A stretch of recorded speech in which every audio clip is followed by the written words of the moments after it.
tea, hopefully bring back the chalice of Lord Stanley, the goblet, the cup, and I think every Rock the Red fan, every long-suffering Caps fan is familiar with all this. And along the way, we have picked up some brothers and sisters as members of the Red congregation here.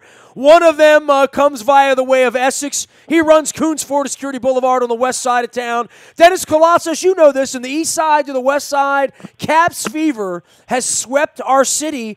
A 12 share on television for Game 4 on Monday night. And I know you are among many of the converted here in recent times. You've had a lot of fun with this, haven't you? I really have, Nestor, and I saw the same thing. That 12 share really caught my attention. Just shows you how many people in Baltimore have become huge Cap fans. But how can you not like this team from being down 2 games to Columbus and then on the ropes against Tampa Bay until they turned things around in Game 4?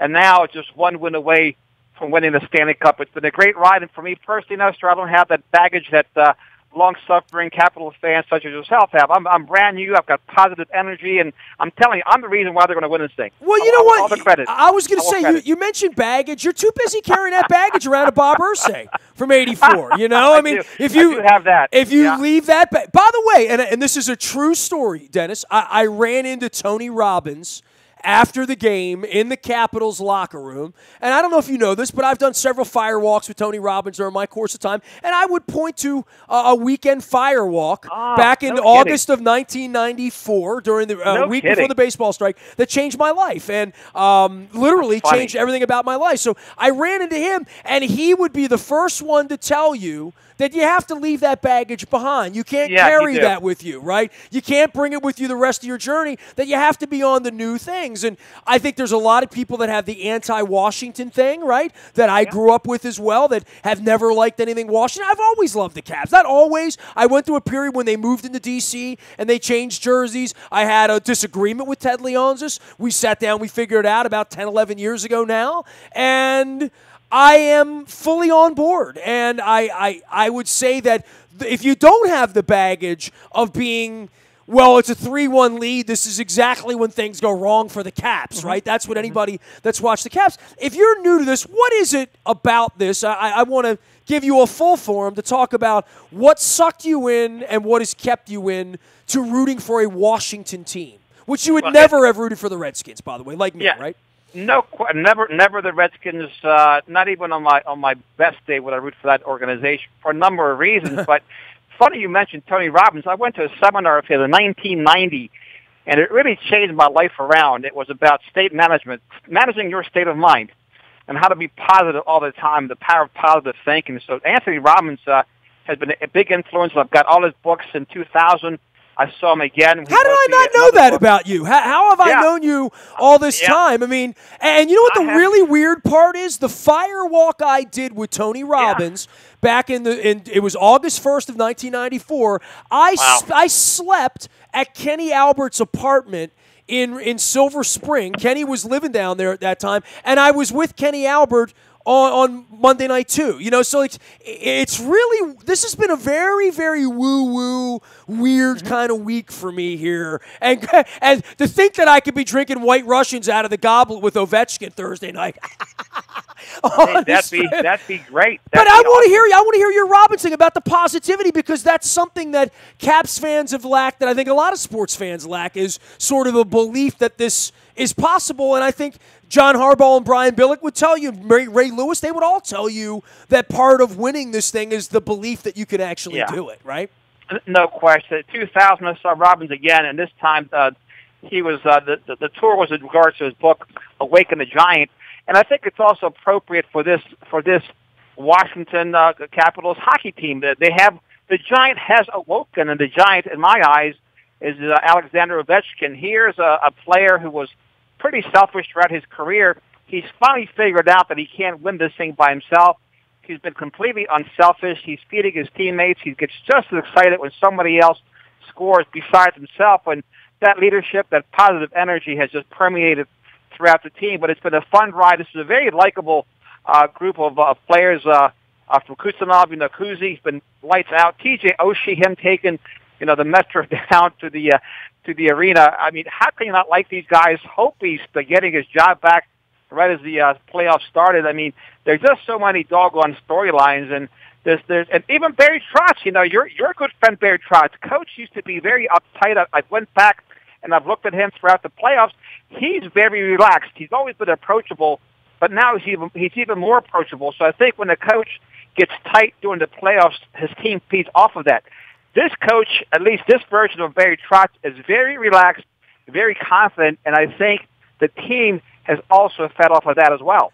Funny story, a member of the media who I tweeted at the other night, who shall remain nameless, but I did tweet at him, said to me on Monday night that on TV, Barry Trotz looks like a Bond villain. And I thought, I've never really thought of that like that. And now when I was at the press conference and I asked the final question to him, because people were trying to get him to talk about Game 5 and nobody could get him off the donut. And finally, I took the last question of the night on Monday night, and I'm like, look, man, okay, I'm going to come at this a different way with you, okay? You've never gotten on a plane where you could go win the Stanley Cup. You've never woken up on a day where you have the whole day to get to the rink knowing that if you win that game that night, you win the Stanley Cup. That's about to happen, and you've prepared your whole life for that. And I asked him the question, and he softened and gave me a great answer on the way out about being prepared and being calm and talking about calm. And we talk about Tony Robbins, which is you can't make good decisions when you're all frantic. That's not the way Tom Brady operates. That's not the way LeBron James operates. That's not the way a pitcher operates or a hitter operates in sports. It's certainly not the way a golfer, Tiger Woods would operate on making, a shot to win a Masters. That there is a part of calm here that I think even for the teacher in Barry Trotz, you become the student, right? In some sort of, Buddhist kind of way, right? And I think there's been an incredible calm about all of this, and I couldn't help but laugh when I looked at Barry Trotz and asked that question, because at that moment I thought, he does look a little bit like a Bond villain. Yeah, he does, but he's been quite relaxed. And as I mentioned, the team has certainly fed off of that relaxed and positive energy. And look, they weathered the storm Monday night. Vegas came out desperate, right? Their intensity was amped up, and they were able to withstand their initial onslaught, and then they came back and took care of business. And Thursday night, as you mentioned, they have a chance to close them out. All they can do is play one goal at a time, look forward to the next goal, continue to be aggressive and play team first all the way around. And their defense also, Nestor, has been really, they've done a great job on the defensive zone of things. Oh, for you and liking hockey and trying to learn a little bit about it, the history of it, and all of that, and coming in and flying in and out in playoff season, which I said to someone earlier, I think Bill Cole and I were chatting, in my childhood, I didn't have friends that loved hockey. My Dundalk friends loved basketball. They loved the Pistons or Michael Jordan, and they certainly loved baseball. We didn't have a football team during that time. I mean, you and I come from that same era in the late 80s, early 90s, not having a team around here. And I was always the guy in 87, 88, 89, 90, going down to Capitals Flyers games or Islanders games or Rangers games or just even regular season games. I could never drag my buddies. They didn't like hockey. They didn't like Washington. They really weren't enamored with driving to the Capitol Center to see a sport that they didn't understand. And I think 30 years later, to see everyone in my world on Facebook, people that I know don't like hockey, turn on to this, I think there's a part of this in our city that this is another pox upon the House of Angelos, where this team has been so bad this year that it's made it easy to become a Capitals fan, even if you're just renting them for a couple of weeks, Yeah, I think that's an awesome point, Nestor. Look, the baseball hasn't been that good for the past 2 decades. Football, the last couple of years, has taken a couple of steps back for different reasons. Keep in mind, a lot of people that grew up with those zip codes 21220, 221, and 222 moved up the corridor 95 north. Harford County, sure. Harford County, et cetera. So, all of my high school, Dundalk 85, 75% of my class lives in Harford County now. I mean, literally. And it's 33 years later, but that's the way it works. That's the way it works. Yeah, it wasn't the hood that we lived in, but again, we all moved out further north for better, in the burbs for better lifestyle for our families. Everybody worked hard, and everybody made a couple of dollars and, became Ravens season ticket holders. But again, as that shine began to fade with the Ravens and the Orioles, of course, that light has been dimmed for a very, very long time for guys like myself. And, back to your point, though, in Dundalk, Essex, Middle River, we didn't have many hockey rinks. Hockey, in that socioeconomic area, kids didn't have skates and pads. And, let's face it, hockey is a high-dollar sport. Now, in Harford County, there are several hockey rinks and leagues and teams, et cetera. So all over the area. I mean, I've had friends that played in Northwest, sure. for a number of years. Piney Orchard on the south side. I've had a lot of friends that have club teams. I ran into the Calvert Hall coach, Paul, at the game, game 4 the other night. So, there's but the hockey community's been the same people all of my life, and there aren't many of them, and I can tell you who they are. And, Scott Lowe's on my Facebook, and, Tony Delarose obviously loves hockey as well. But, there's a couple of friends that love hockey. Not this week, Dan. This week, literally, it's everyone that's usually Ravens, Section 513, PSL holders, Oriole fans, Oriole apologists, people who love me, people that hate me, and then the handful of hockey fans that I'm having a good time with, too. But it does feel like if you love sports, you have gravitated to this over the last 3 weeks, and I don't think that's in any small part because the Orioles have been awful or not playing. It's been raining a lot as well, but it's given people something to sort of fill that gap, and I think it's going to create people who like hockey. Maybe they won't be watching Winnipeg on a Wednesday night in November, but they'll come back to the playoffs next year, and they'll remember where they're going to be standing on Thursday night when Ovechkin puts the cup over his head. Yeah, it's also the optics are good for it for people like myself, Nestor. All the fans are all in. They have the anthem down. They have the military people executing the playing of it and the singing of it. Everybody's on the same page. The players are there for one thing and one thing only. It's just a joy, a lot of fun to watch. Something like that versus what we've had here the last couple of years, and even now with what's going on with the Eagles and the White House and stuff like that, which I really don't care for. I want to keep my sports and my politics separate if I can. Well, but you can't. I mean, and I think that's been my life lesson in all of this. Why can't you? Again, I keep. You think in the city of Philadelphia today, that's not a mixed issue? No, absolutely. It's a very mixed. You don't think it's a mixed issue when I wake up today and see Torrey Smith disparaged all over my Facebook page by Harford County? I mean, then it becomes an issue. F. Torrey Smith is one of the lead stories by a business owner, a Baltimore County business owner, on the front of my Facebook. F. Torrey Smith this morning. He doesn't know. But that's where sports and politics. Torrey, right? Torrey. I know Torrey. Torrey's a hell of a guy, and yes, he is. Torrey's he's a very insightful guy, very introspective type of, not a loudmouth, just a good guy.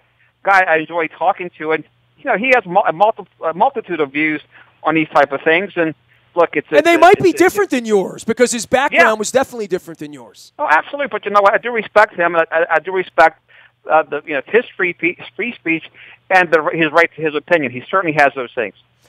Dennis, appreciate you as always. What's going on out of Coons Florida Security Boulevard? Any red vehicles you could sell this week? Yeah, we have specials. All red. God knows we have enough of them. All red vehicles, but. We just had a tremendous Memorial Day sale where the incentives have carried over.